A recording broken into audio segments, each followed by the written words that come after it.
One of the things I noticed walking through the show is there's a section devoted to your drawings of clowns, and it occurs to me that there's a lot of clowns in that scene. There's a giant inflow. Does anybody here like clowns? I mean, I've never met anybody.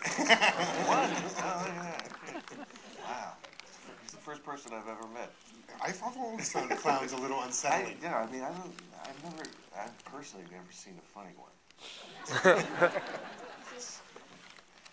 Don't most people have a fear of clowns? I certainly. Is that why the Joker? Because the Joker is the ultimate sinister clown. Yeah, no, definitely. I mean, I remember going to a birthday party. There was a famous clown called Chucko the Clown, and boy, was he scary. They all were like John Wayne Gacy or something.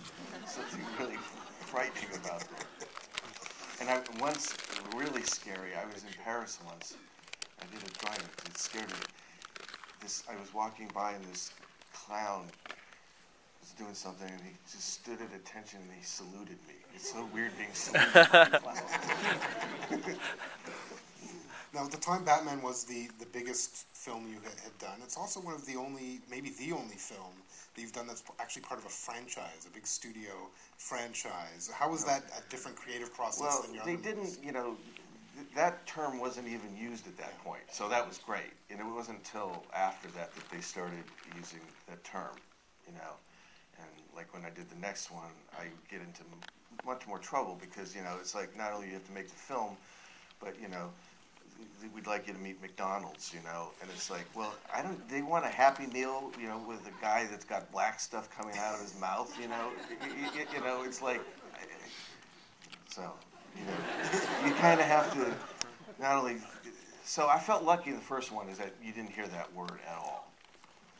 And Batman Returns, of course, is the only sequel you've ever made. Was making a sequel different than a normal movie for you? No, I like the different characters, I like the Catwoman. Penguin. So it was fun. They're like weird animals. So that appealed to me. Now I also loved Batman Returns when it came out. I thought it was a really progression for the character, and I also loved a particular scene which we're going to show here, where you had the Penguin, who I thought was a fantastic character, great performance by Danny DeVito, has this army of penguins with missiles strapped to their back. I know. Unfortunately, it's fun to dress up animals. I know lots of people will be against it, but we had a lot of puppets. Yeah.